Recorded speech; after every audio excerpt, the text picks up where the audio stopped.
Hi everyone, আসসালামু আলাইকুম।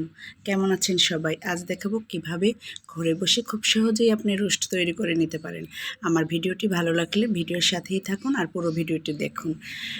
প্রথমে আমি মুরগিটা ভালো করে কেটে ধুয়ে ঝরা দিয়ে নিয়েছি। তার সাথে আদা বাটা, রসুন বাটা, টক দই এবং রোস্টের মশলা, লবণ দিয়ে খুব ভালো করে মেখে নেব। টক দইটা ঘরেও বানিয়ে নিতে পারেন, আবার বাহিরেরটাও ব্যবহার করতে পারেন। আমি বাহিরের টক দইটাই এখন ব্যবহার করছি। খুব ভালো করে ম্যারিনেট হয়ে গেলে আমি চুলায় মিডিয়াম আঁচে ভেজে নেব সবগুলি রোস্ট। আমার রোস্টটা ভাজা হয়ে গেছে।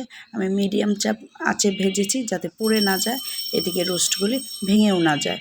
জোরে জাল দিলে পুড়ে যাবে, আর আস্তে জাল দিলে রোস্টটা ভালো হবে না, তাই মিডিয়াম আঁচে। অন্য হাঁড়িতে আমি দিয়ে দিয়েছি পেঁয়াজ বেরেস্তা করতে। অর্ধেক পেঁয়াজ উঠিয়ে নিয়েছি, আর বাকি পেঁয়াজের সাথে দিয়ে দিলাম আমার অন্যান্য মশলা।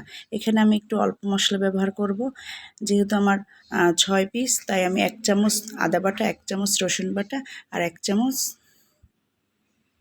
লবণ, টক দই দিয়ে ভালো করে মেখে নিচ্ছি। আর দিয়ে দিলাম টমেটো পেস্ট দিয়ে ভালো করে নেড়ে চেড়ে সবগুলি উপকরণ ভালো করে মিশিয়ে নিব। তার সাথে দিয়ে দিয়েছি আমি বিভিন্ন বাদাম বাটা। এখানে কাজু আর পেস্তা বাদাম বাটাটা দিয়েছি। একটু পানি দিয়ে দিলাম আমার রোস্টটা মশলার সাথে মিশার জন্য। আর সাধারণত আমরা ঘরেই যেহেতু করি, সেখানে উপকরণ সাথে পরিমাণ মতো অন্যান্য মশলা আপনি দিতে পারেন।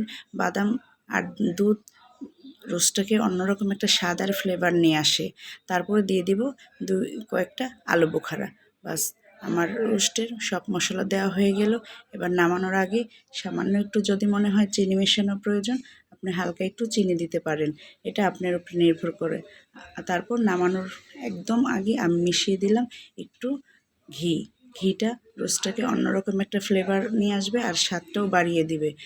আর আমি দিয়ে দিচ্ছি আমার ভেজে রাখা বেরেস্তাগুলো। এতে রোস্টের স্বাদ দ্বিগুণ বাড়িয়ে দেয়। আমার রোস্ট হয়ে গেছে।